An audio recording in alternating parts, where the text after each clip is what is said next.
রাষ্ট্রদ্রোহ মামলায় ইসকন নেতা চিন্ময় দাস কারাগারে, সমর্থকদের হামলায় রণক্ষেত্র চট্টগ্রাম আদালত, আইনজীবী সাইফুল নিহত। স্বৈরাচার পালিয়ে গেলেও দোসররা সক্রিয়, বললেন তারেক রহমান। ধৈর্য ধরে পরিস্থিতি মোকাবেলার আহ্বান মির্জা ফখরুলের। গণ অভ্যুত্থান পরবর্তী আইনশৃঙ্খলা নিয়ন্ত্রণ সময় সাপেক্ষ, বললেন তথ্য উপদেষ্টা। গণমাধ্যমকে আরও দায়িত্বশীল হওয়ার আহ্বান। বিপক্ষ সংসদ ক্ষমতার ভারসাম্য সহ সংবিধানে ৬২ সংস্কার প্রস্তাব বিএনপির, আগামী সপ্তাহে জনমত জরিপে নামছে কমিশন। ভাঙচুর লুটপাটে ধ্বংসস্তূপ মোল্লা কলেজ, সোহরাওয়ার্দী কলেজের দায় অস্বীকার, ভুল চিকিৎসার অভিযোগ নাকচ ন্যাশনাল মেডিকেলের। কুমিল্লার কালিকাপুরে অটোরিকশায় ট্রেনের ধাক্কা, প্রাণহানি বেড়ে ৭। নাটোরের সড়ক দুর্ঘটনায় ২ মোটরসাইকেল আরোহীর মৃত্যু।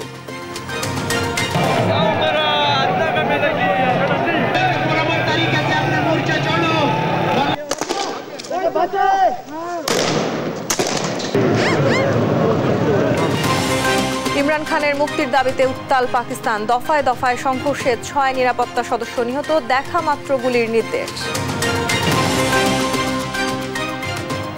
সংবাদ সন্ধ্যায় দেখছিলেন একেএস টিম টিভার সংবাদ শিরোনাম, সঙ্গে আছি আমি তাসনুভা তন্নি। রাষ্ট্রদ্রোহ মামলায় গ্রেপ্তার ইসকন নেতা চিন্ময় কৃষ্ণ দাসের জামিন নামঞ্জুর করে কারাগারে পাঠিয়েছেন চট্টগ্রাম সিএমএম আদালত। এর জেরে তার সমর্থকদের হামলায় রাষ্ট্রপক্ষের আইনজীবী সাইফুল ইসলাম আলিফ নিহত হয়। আহত হয় অন্তত ২৬ জন। এদিকে বিশৃঙ্খলাকারীদের ছাড় না দেওয়ার হুঁশিয়ারি দিয়ে উপদেষ্টা আসিফ মাহমুদ জানান, কোনো সম্প্রদায়ের নেতা হিসেবে নয়, রাষ্ট্রদ্রোহ মামলায় ব্যবস্থা নেওয়া হচ্ছে। অন্যদিকে অপ্রীতিকর ঘটনা এড়াতে চট্টগ্রাম, ঢাকা সহ বিভিন্ন এলাকায় নিরাপত্তা জোরদার করা হয়েছে। সহকর্মীদের পাঠানো তথ্য ও ছবিতে ডেস্ক রিপোর্ট। হাসিনা সরকারের পতনের পর দেশের সনাতন ধর্মাবলম্বীর নামে কয়েক দফা সমাবেশ অনুষ্ঠিত হয়। সেখানে বক্তব্য রাখেন আলোচিত হিন্দু সংগঠন ইসকনের অন্যতম সমন্বয়ক চিন্ময় কৃষ্ণ দাস। বর্তমান সরকারের উদ্দেশ্যে নানা ধরনের হুমকিমূলক বক্তব্যও দেন তিনি। অথচ তার বিরুদ্ধে ওঠে দেশে সাম্প্রদায়িক সম্প্রীতি নষ্টের অভিযোগ। জাতীয় পতাকা অবমাননার অভিযোগে ৩০ অক্টোবর চট্টগ্রাম নগরীর কোতোয়ালি থানায় চিন্ময় কৃষ্ণ দাস ব্রহ্মচারী সহ ১৯ জনের বিরুদ্ধে রাষ্ট্রদ্রোহের মামলা করেন মোহাম্মদ ফিরোজ খান। সোমবার চট্টগ্রামে যাওয়ার উদ্দেশ্যে ঢাকার শাহজালাল আন্তর্জাতিক বিমানবন্দরে গেলে তাকে গ্রেপ্তার করে গোয়েন্দা পুলিশ। মঙ্গলবার সকালে তাকে চট্টগ্রামে কোতোয়ালি থানায় নেওয়া হয়। পরে চিফ মেট্রোপলিটন ম্যাজিস্ট্রেট আদালতে তোলা হয়। শুনানি শেষে জামিন নামঞ্জুর করে তাকে কারাগারে পাঠানোর নির্দেশ দেন বিচারক। সমাবেশটা শুরু করেছিলেন, রাষ্ট্রদ্রোহের তো প্রশ্নই আসে না। এই মামলাটা একটা মিথ্যা মামলা এবং এই ব্যাপারে আমরা সংযুক্ত, তাই আমরা মহানগর যাব। বেলা ১২টা থেকেই চিন্ময়ের ভক্তরা তাকে বহন করা প্রিজন ভ্যান আটকে স্লোগান দিয়ে বিক্ষোভ শুরু করে। প্রায় ৩ ঘন্টা পর বিক্ষোভরতদের ছত্রভঙ্গ করে তাকে কারাগারে নেয় পুলিশ। সনাতনীর অধিকার আদায়ের জন্য বলছে, সনাতনীদের পক্ষে বলছে কথা। সসম্মানে মুক্তি দেব, না হলে আমৃত্যু আমরা আন্দোলন করব। পরে বিক্ষোভ গড়ায় সংঘাতে। এক পর্যায়ে ইসকন সমর্থকদের হামলায় রাষ্ট্রপক্ষের আইনজীবী সাইফুল ইসলাম আলিফ নিহত হন। আহত হন বেশ কয়েকজন। এদিকে কোনো সম্প্রদায়ের নেতা হিসেবে নয়, রাষ্ট্রদ্রোহ মামলায় চিন্ময়ের বিরুদ্ধে ব্যবস্থা নেওয়া হয়েছে বলে জানিয়েছেন যুব ও ক্রীড়া উপদেষ্টা। বিশৃঙ্খলাকারীদের ছাড় দেওয়া হবে না বলেও হুঁশিয়ারি করেন তিনি। রাষ্ট্রের প্রতি অবমাননা হয়, রাষ্ট্রদ্রোহের মতো ঘটনা ঘটলে সেক্ষেত্রে সরকার অবশ্যই কঠোর ব্যবস্থা নেবে এবং সেক্ষেত্রে একটা গ্রেফতারের ঘটনাকে কেন্দ্র করে এখন অস্থিতিশীল পরিস্থিতি তৈরির চেষ্টা করা হচ্ছে। আমরা স্পষ্টভাবে বলতে চাই, কেউ যদি রাষ্ট্রদ্রোহের মতো ঘটনায় যুক্ত থাকে, সে যেই হোক, যত বড় নেতাই হোক, তাকে কোনো প্রকার ছাড় দেওয়া হবে না। এদিকে চিন্ময় দাসের মুক্তি দাবিতে বরিশাল সহ বিভিন্ন এলাকায় বিক্ষোভ করেছে ইসকন সমর্থকরা। বরিশাল নগরীর অশ্বিনী কুমার হলের সামনে সড়ক অবরোধ করে বিক্ষোভ করে সম্মিলিত সনাতনী জাগরণ জোট। এদিকে উদ্ভূত পরিস্থিতিতে আইন শৃঙ্খলা রক্ষায় কাজ করছে যৌথ বাহিনী, মোতায়েন করা হয়েছে বিজিবিও।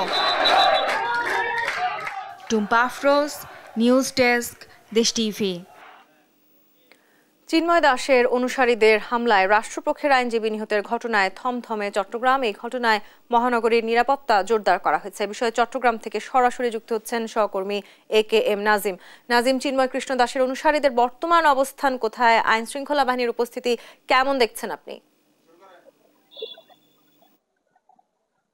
এই যে চিন্ময় কৃষ্ণ দাসকে আদালত থেকে নামার পরে যে প্রিজন প্যানেল তোলা হয়েছিল তার পরপর কিন্তু চিন্ময় কৃষ্ণ দাসের যে অনুসারী এবং সনাতন ধর্মের তারা পুরো আদালত প্রাঙ্গণে অবস্থানে বিক্ষোভ শুরু করেন। তার পরপর পুলিশের পক্ষ থেকে আইন শৃঙ্খলা বাহিনীর পক্ষ থেকে তাদেরকে সরিয়ে দেওয়া হয়, কিন্তু তারপর পুরো আদালত প্রাঙ্গণ এলাকার অনেক ক্ষতি পরিণত হয়। কিন্তু সনাতন ধর্মাবলম্বীরা এবং ইসকনের যারা সদস্য রয়েছেন তারা কিন্তু আদালত প্রাঙ্গণে বিভিন্ন গাড়ি থেকে শুরু করে ব্যাপক ভাঙচুর চালায়। পাশাপাশি তাদের সমর্থকদের হামলায় একজন রাষ্ট্রপতির একজন আইনজীবী নিহত হয়েছেন। তাকে পিটিয়ে জখম করার পরে হাসপাতালে নেওয়ার পথে কিন্তু তিনি মারা যান। এই ঘটনায় এখন পর্যন্ত আমরা যেটি জেনেছি প্রায় 30 থেকে 35 জনের মতো আহত হয়েছেন, কিন্তু দায়িত্বশীল কোন সূত্র বা আইন শৃঙ্খলা বাহিনীর পক্ষ থেকে আমাদেরকে কতজন আহত হয়েছেন এবং কি অবস্থা সেটি এখনো জানানো হয়নি। তবে সন্ধ্যার আগে থেকে এখন পর্যন্ত আমরা যেটি দেখেছি নগর লালদিঘির পার, নিউ মার্কেট, আন্তর্কিল্লা, চারাগিপার এইসব এলাকাগুলোতে কিন্তু থমথমে অবস্থা বিরাজ করছে। কারণ বিভিন্ন গলির মুখে কিন্তু সনাতন ধর্মাবলম্বীরা অবস্থান নিয়েছেন, পাশাপাশি তৌহিদি জমাতারা কিন্তু বিভিন্ন এলাকায় অবস্থান নিয়েছেন। এদিকে আইন শৃঙ্খলা বাহিনীর কিন্তু কড়া নজরদারি রয়েছে। চট্টগ্রামে আমরা যেটি দেখেছি বিজিবি, পুলিশ এবং যৌথ বাহিনী পুরো চট্টগ্রামকে কঠোর নিরাপত্তার চাদরে নিয়ে রেখেছেন। পাশাপাশি আইনজীবীদের পক্ষ থেকে যেটি বলা হচ্ছে হিন্দুদের হামলা এবং সনাতন ধর্মাবলম্বীদের হামলায় যে একজন আইনজীবী নিয়েছেন তারা সেটার বিচার দাবি করেছেন এবং সন্ধ্যার দিকে নগর লালদিঘির পাড় এলাকায় কিন্তু বিক্ষোভ মিছিল করেছেন আইনজীবীরা এবং তারা যেমনটি বলছেন এই ঘটনার তারা সুষ্ঠু বিচার দাবি করছেন। এদিকে নিউ মার্কেট এলাকায় সন্ধ্যার দিকে তৈরি জনতারা একটি বিক্ষোভ সমাবেশ করেছেন। সেই বিক্ষোভ সমাবেশ থেকে তারা মূলত এই আজকে যে আদালত প্রাঙ্গণে যে ঘটনা সেই ঘটনায় তারা সুষ্ঠু তদন্ত দাবি করছেন এবং এই ঘটনায় যারা জড়িত তাদেরকে আইনের আওতায় আনার কথা বলছেন। পাশাপাশি আমরা যেটি খোঁজ পেয়েছি চট্টগ্রাম মেডিকেল কলেজ হাসপাতালে কিন্তু যে আইনজীবী নিহত হয়েছেন সাইফুল আরিফ তার স্বজনরা এবং আইনজীবীরা কিন্তু মেডিকেল এলাকায় গিয়ে কিন্তু বিক্ষোভ করছেন এবং বলা হচ্ছে যে আগামীকালকে আইনজীবী সমিতির পক্ষ থেকে বলা হচ্ছে যে এই ঘটনায় তারা আদালতের কার্যক্রম বন্ধ রাখবেন আইনজীবী সমিতির নেতারা। পাশাপাশি এই যে আইনজীবী নিহত হয়েছেন এই ঘটনায় সুষ্ঠু তদন্ত করে এবং বিচারের দাবি করছেন তারা। একটি বিষয় জানিয়ে রাখি, এর আগে সকাল 10টার দিকে মূলত চিন্ময় কৃষ্ণ প্রভুকে আদালতে তোলা হয়, তারপর পরে পুরো আদালতে সনাতন ধর্মাবলম্বীরা এবং হিন্দু সম্প্রদায়ের মানুষরা কিন্তু বিক্ষোভ শুরু করেন। তো এই ছিল আমার কাছে সর্বশেষ। নাজিম, আপনাকে ধন্যবাদ। দর্শক, আমাদের সহকর্মী একেএম নাজিম যুক্ত হয়েছিলেন চট্টগ্রাম থেকে, চিন্ময় কৃষ্ণ দাসের গ্রেপ্তারের বিষয়ে বিস্তারিত জানাচ্ছিলেন আমাদের। এদিকে উদ্ভূত পরিস্থিতিতে রাজধানী সহ সারা দেশে নিরাপত্তা জোরদার করা হয়েছে। এই বিষয়ে আরো জানাতে সরাসরি যুক্ত হচ্ছেন সহকর্মী ফজলে আদিত্য। ইসকনের কর্মসূচি ঘিরে কি পদক্ষেপ নেওয়া হয়েছে, এই মুহূর্তে রাজধানীর সার্বিক চিত্র কেমন জানাবেন?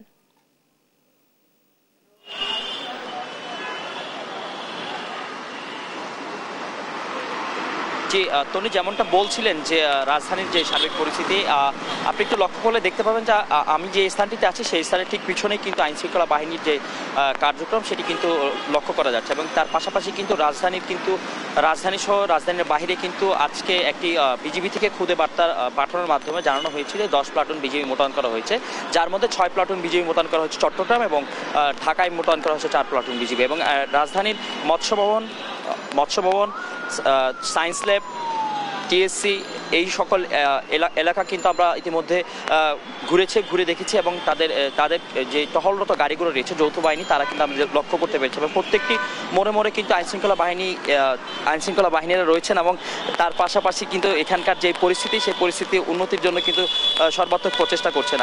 আমি একটু জানাতে চাই যে আজকে কিন্তু দেশের চট্টগ্রামে কিন্তু একটা অপ্রীতিকর ঘটনা ঘটে এবং সেই ঘটনার প্রেক্ষিতে কিন্তু মূলত দেশের আইনশৃঙ্খলা পরিস্থিতি কিন্তু আরও উন্নতি করা হয়েছে, যার দরুন কিন্তু দেখা যাচ্ছে যে আইনশৃঙ্খলা পরিস্থিতি কিন্তু অনেকটাই উন্নতি বলা চলে।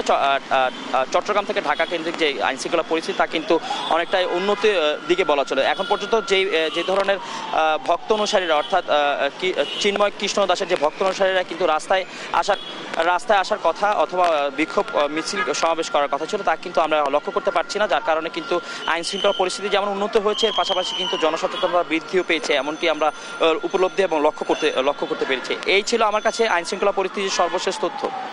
আদিত্য, ধন্যবাদ আপনাকে। দর্শক, আমাদের সহকর্মী ফজলে আদিত্য ইসকনের কর্মসূচি ঘিরে রাজধানীর নিরাপত্তা ব্যবস্থার সবশেষ পদক্ষেপের চিত্র জানাচ্ছিলেন আমাদের।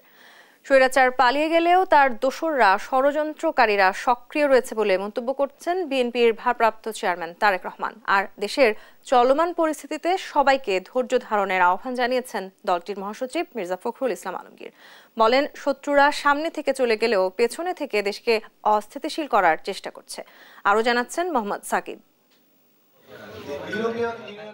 সিলেট জেলা শিল্পকলা একাডেমি মিলনায়তনে রাষ্ট্র কাঠামো মেরামতের ৩১ দফা ও জনসম্পৃক্তি বিষয়ে কর্মশালা করে সিলেট বিভাগ বিএনপি। এতে প্রধান অতিথি হিসেবে ভার্চুয়ালি বক্তব্য রাখেন দলের ভারপ্রাপ্ত চেয়ারম্যান তারেক রহমান। এ সময় বিএনপির ৩১ দফা গণতন্ত্রকে স্থায়ী রূপ দেবে বলে জানান তিনি। ৩১ দফার যে বিষয়গুলো আছে এগুলো মানুষকে ঘিরে ৩১ দফার বিষয়গুলো মানুষকে কিভাবে একটু বেটার কমফোর্ট দেওয়া যায়, দেশকে একটু সামনের দিকে এগিয়ে নিয়ে যায়। দেশের চলমান পরিস্থিতি তুলে ধরে তারেক রহমান বলেন, স্বৈরাচার চলে গেলেও তার দোসররা অস্থিরতার চেষ্টা করছে। স্বৈরাচার পালিয়ে গিয়েছে, কথা ঠিক, স্বৈরাচার পালিয়ে যাবার পরেও মাথাটা গিয়েছে, লেজ কিন্তু রয়ে গিয়েছে এবং লেজগুলা কিন্তু বদমাশি শুরু করেছে। কাজে এই বিষয়ে আমাদেরকে সতর্ক থাকতে হবে, আমাদেরকে অ্যালার্ট থাকতে হবে, মানুষকে সতর্ক রাখতে হবে। এদিকে রাজধানীর একটি হোটেলে তারেক রহমানের নামে একটি বইয়ের মোড়ক উন্মোচনে বিএনপি মহাসচিব মির্জা ফখরুল ইসলাম আলমগীর বলেন, দেশের বিভিন্ন স্থানে সংঘর্ষ ও ভাঙচুরের ঘটনায় পরাজিত শক্তির ইন্ধন রয়েছে। ধৈর্য ধারণ করে সবাইকে পরিস্থিতি মোকাবিলার পরামর্শ দেন তিনি। আজকে দেশের চারদিকের অবস্থা দেখে অনেকে একটু আতঙ্কিত হচ্ছেন, একটু উদ্বিগ্ন হচ্ছেন। এগুলো কি হচ্ছে আসলে আপনাদের বুঝতে হবে। আমাদের সেই শত্রুরা যারা সামনে থেকে চলে গেছে, কিছু পেছনে থেকে তারা এই দেশকে আবার অস্থির করে তুলছে। এখানে আমাদেরকে অত্যন্ত সজাগ থাকতে হবে। নির্বাচিত সরকারই সব সমস্যার সমাধান করতে পারে বলে মির্জা ফখরুল বলেন, ন্যূনতম সংস্কার শেষে নির্বাচন চায় বিএনপি। সার্বিক পরিস্থিতিতে অন্তর্বর্তী সরকারকে সহায়তার পরামর্শও দেন তিনি। নির্বাচন ছাড়া এই ধরনের সমস্যার সমাধান করা সম্ভব নয়, এই ধরনের চ্যালেঞ্জকে মোকাবেলা করা সম্ভব নয়। মোহাম্মদ সাকিব, দেশ টিভি, ঢাকা। গণঅভ্যুত্থান পরবর্তী পরিস্থিতিতে আইন শৃঙ্খলা নিয়ন্ত্রণ একটু সময় সাপেক্ষ, এমন মন্তব্য করেছেন তথ্য উপদেষ্টা নাহিদ ইসলাম। সচিবালয়ে ঢাকা রিপোর্টার্স ইউনিটির নেতাদের সঙ্গে সাক্ষাৎকালে এই মন্তব্য করেন তিনি। গণমাধ্যমে হামলা হলে জড়িতদের বিরুদ্ধে ব্যবস্থা নেওয়ার হুঁশিয়ারিও দেন তথ্য উপদেষ্টা। এ সময় গণমাধ্যমকে আরও দায়িত্বশীল ভূমিকা পালনের আহ্বানও জানান তিনি। মোহাম্মদ সাকিবের আরও একটু রিপোর্ট। মঙ্গলবার দুপুরে সচিবালয়ে ঢাকা রিপোর্টার্স ইউনিটির নেতাদের সঙ্গে মতবিনিময় করেন তথ্য ও সম্প্রচার উপদেষ্টা নাহিদ ইসলাম। সম্প্রতি দ্য ডেইলি স্টার ও প্রথম আলোর অফিসে হামলা প্রসঙ্গে তিনি বলেন, গণমাধ্যমে হামলা মেনে নেওয়া হবে না। মানুষের যে ক্ষুব্ধতা, ক্ষোভ তৈরি হয়েছে, এটা কিন্তু সাংবাদিকদের বা ওই গণমাধ্যমের দায়িত্ব এটা স্পষ্ট করা। কেন মানুষ তাদের প্রতি বিক্ষুব্ধ, ফলে মানুষের সাথে তাদের সেই ডায়ালগে বসা, তাদের নিজেদের অবস্থান বা নিজেদের যেই কর্মকাণ্ড বিগত সময় সেটা স্পষ্ট করা উচিত। তবে যেটা যখন এটা ল অ্যান্ড অর্ডারের জায়গায় যাবে তখন সরকার তো অবশ্যই তার যেই ভূমিকা সেটা সে পালন করবে। সেই জায়গা থেকে আমরা বলেছি যে আমরা যদি পত্রিকা অফিস ভাঙচুর বা চাপ প্রয়োগ করা হয় সেটা তো অবশ্যই আমরা মেনে নিব না এবং আমরা সেক্ষেত্রে সহায়তা করব। দেশের আইন শৃঙ্খলা পরিস্থিতি নিয়ন্ত্রণে আনতে সব রাজনৈতিক দল ও জনগণের সহায়তা কামনা করেন উপদেষ্টা। যেহেতু 16 বছরের একটা প্রশাসনিক ব্যবস্থা ছিল, আপনারা এটা হয়তো বুঝতে পারেন যে সেইটি আসলে রাতারাতি বদল করা মানে একটা জায়গায় আবার স্টেবল পরিস্থিতি নিয়ে আসাটা একটু টাফ। পুলিশ হচ্ছে ঢাকা মেট্রোপলিটনের পুলিশ হচ্ছে ট্রান্সফার করা হয়েছে, বাইরের পুলিশ ঢাকায় আনা হয়েছে, যারা ঢাকা সম্পর্কে চিনে না জানে না, তাদের একটা সময় লাগতেছে গুছাতে। একই জিনিস কিন্তু গোয়েন্দা সংস্থায়, একই জিনিস প্রশাসনের সব জায়গায়। ফলত তথ্য পাওয়ার ক্ষেত্রে, প্রচারের ক্ষেত্রে এবং ইভেন সাংবাদিকরাও আমাদের অনেক তথ্য বিভিন্ন সময়ে গুরুত্বপূর্ণ তথ্য দিয়ে সহায়তা করেন। তো সেই জায়গাতে আমরা সাংবাদিকদের সহায়তা কামনা করছি। এই সময় সঠিক তথ্য সম্প্রচারের প্রত্যাশা জানিয়ে উপদেষ্টা বলেন, গণমাধ্যমকে আরও দায়িত্বশীল ভূমিকা রাখতে হবে। মোহাম্মদ সাকিব, দেশ টিভি, ঢাকা। সংসদে উচ্চকক্ষ, উপরাষ্ট্রপতি ও উপপ্রধানমন্ত্রী পদ সহ সংবিধানের ৬২টি জায়গায় সংস্কারের প্রস্তাবনা দিয়েছে বিএনপি। সংবিধান সংস্কার কমিশনের কাছে লিখিত প্রস্তাবনা দেওয়ার পর বিএনপির স্থায়ী কমিটির সদস্য সালাহউদ্দিন আহমেদ জানান, বিএনপির পক্ষ থেকে সংবিধান পুনর্লিখন নয়, সংশোধনের প্রস্তাবনা দেওয়া হয়েছে। কমিশন প্রধান আলী রিয়াজ জানান, সংস্কার কমিশনের পক্ষ থেকে আগামী সপ্তাহে সারা দেশে জরিপ চালানো হবে। এতে মতামত দিতে পারবেন নাগরিকরা। বিস্তারিত প্রতিবেদনে। মঙ্গলবার জাতীয় সংসদের সংবিধান সংস্কার কমিশন প্রধানের কার্যালয়ে কমিশন প্রধান অধ্যাপক আলী রিয়াজের কাছে আনুষ্ঠানিকভাবে লিখিত প্রস্তাবনা জমা দিতে আসে বিএনপির স্থায়ী কমিটির সদস্য সালাহউদ্দিন আহমেদের নেতৃত্বে 4 সদস্যের প্রতিনিধি দল। হস্তান্তর শেষে সালাউদ্দিন আহমেদ জানান, সংবিধানের সূচনা থেকে তফসিল পর্যন্ত ৬২টি জায়গায় সংস্কারের প্রস্তাবনা দেওয়া হয়েছে। সংসদে উচ্চকক্ষ, উপরাষ্ট্রপতি ও উপপ্রধানমন্ত্রী পদ প্রবর্তন, গণভোটের বিধান পুনঃপ্রবর্তন সহ বেশ কিছু বিষয়ে সংশোধনের কথা উল্লেখ করেন তিনি। প্রধানমন্ত্রী এবং রাষ্ট্রপতির মধ্যে ক্ষমতার ভারসাম্য আনয়নের জন্য বিধান রেখেছি এবং পরপর 2বারের বেশি প্রধানমন্ত্রী পদে কেউ আসীন হবেন না সেই বিধান রেখেছি। আমরা নতুন করে পার্লামেন্টের উচ্চকক্ষ সৃষ্টির বিধান প্রস্তাব করেছি। আমরা নতুন পদ হিসেবে উপরাষ্ট্রপতি, উপপ্রধানমন্ত্রী পদ সৃজনের বিষয়টা আগে এক সময় ছিল, সেটা আমরা পুনঃপ্রবর্তনের বিধান রেখেছি। এরই মধ্যে সংবিধান সংস্কার কমিশনের অফিসিয়াল ওয়েবসাইটের সংস্কার নিয়ে 50,000-এর বেশি মানুষ মতামত দিয়েছেন বলে জানান কমিশন প্রধান অধ্যাপক আলী রিয়াজ। ইতিমধ্যে আপনারা জানেন যে আমাদের একটা ওয়েবসাইটে আমরা মন্তব্য সংগ্রহ করেছি, তাতে প্রায় 50,000-এর বেশি মন্তব্য আমরা। অংশীজনদের সকল প্রস্তাবনা বিবেচনায় রেখে 5 জানুয়ারির মধ্যে সংবিধান সংস্কারের সুপারিশ জানানো হবে বলেও জানান তিনি। যে মতামতগুলো এসছে সেগুলি আমরা বিবেচনায় নেব, বিবেচনায় নিয়ে সেগুলির মাধ্যমে যেখানে যে ধরনের সুপারিশ করা দরকার আমরা সেই সুপারিশগুলো, আমাদের একটা নির্দিষ্ট সময় দেওয়া হয়েছে 90 দিন। আমি যেটা বলি যে যেহেতু 6 অক্টোবর এই কমিশনের যাত্রা শুরু হয়েছে, আমরা 5 জানুয়ারি পর্যন্ত সময় পাবো এরকম আশা করছি। এছাড়া আগামী সপ্তাহে সংবিধান সংস্কার কমিশনের পক্ষ থেকে পুরো বাংলাদেশে চালানো হবে জরিপ। গ্রাম থেকে শহর, তরুণ থেকে বৃদ্ধ, সবার মতামত নেওয়া হবে বলে জানান অধ্যাপক আলী রিয়াজ। এখানে সংস্কারের পরিধি সম্পর্কে আমরা বলেছি। জান্নাতুল মোহনা, দেশ টিভি, ঢাকা। ধ্বংসস্তূপে দাঁড়িয়ে মাহবুবুর রহমান মোল্লা কলেজ। লুটপাটের পাশাপাশি চালানো হয়েছে ব্যাপক ভাঙচুর। এতে প্রতিষ্ঠানটির প্রায় 50 কোটি টাকার ক্ষতি হয়েছে বলে দাবি কর্তৃপক্ষের। যদিও সোহরাওয়ার্দী কলেজে হামলার দায় অস্বীকার করেছে। আর ন্যাশনাল মেডিকেল কর্তৃপক্ষের দাবি, শিক্ষার্থী মৃত্যুতে তাদের কোনো অবহেলা ছিল না। নিয়াজ মোর্শেদকে সাথে নিয়ে হাসান মাহমুদের রিপোর্ট।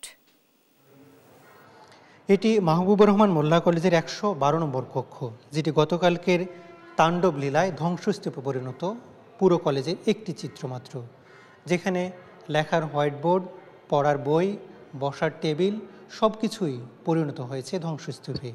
এখানকার শিক্ষার্থীরা জানে না ঠিক কবে নাগাদ স্বাভাবিক হবে তাদের ক্লাস কার্যক্রম।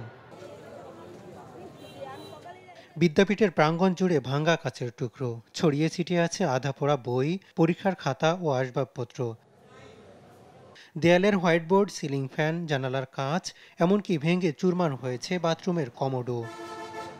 তার চাক্ষুষ প্রমাণ আগের দিনের হামলার ভিডিও চিত্র, যেখানে দেখা যায় কারো হাতে পিসি, মনিটর, কেউ নিয়ে যাচ্ছেন প্রিন্টার, কেউ বা বৈদ্যুতিক পাখা। যে যার মতো ছিনিয়ে নেয় কলেজটির গুরুত্বপূর্ণ সব মালামাল। মঙ্গলবার সকাল থেকেই ভিড় করেন সাবেক ও বর্তমান শিক্ষার্থীরা।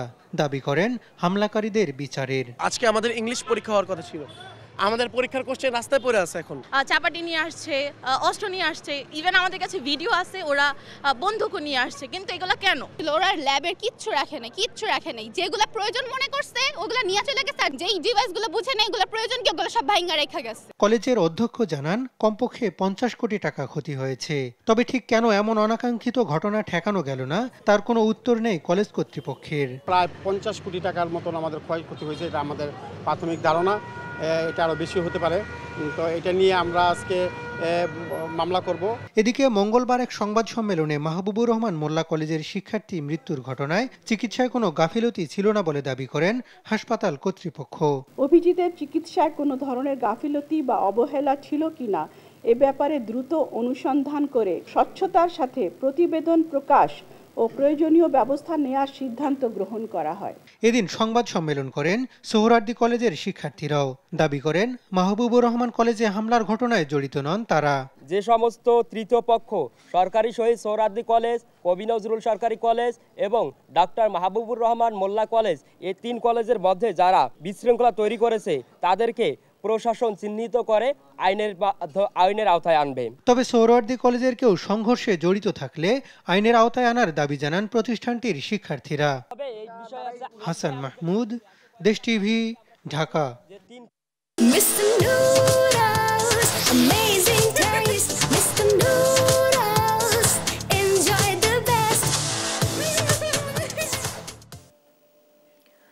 2013 সালের 5 মে শাপলা চত্বরে হেফাজতের সমাবেশে গণহত্যার ঘটনায় সাবেক প্রধানমন্ত্রী শেখ হাসিনা, সাবেক পুলিশ প্রধান বেনজির আহমেদ, সাবেক সেনাপ্রধান আজিজ আহমেদ সহ 50 জনের বিরুদ্ধে অভিযোগ দায়ের হয়েছে।